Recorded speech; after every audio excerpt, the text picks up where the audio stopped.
വന്നിട്ടുള്ളത് nightie materials ആയിട്ടാണ് കേട്ടോ. അപ്പോൾ ഇന്ന് കാണിക്കുന്ന എല്ലാം തന്നെ 3/4 സ്ലീവ് തയ്ക്കാൻ പറ്റിയ നൈറ്റി മെറ്റീരിയൽസ് ആണ്.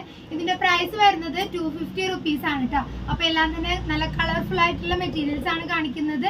കോട്ടൺ ഫാബ്രിക് ആണ് കേട്ടോ, കളർ ഫെയ്ഡ് ഇല്ലാത്ത കോട്ടൺ ഫാബ്രിക്സ് ആണ് കാണിക്കുന്നത്. അപ്പോൾ നമുക്ക് ഓരോന്നായിട്ടൊന്ന് കാണാം.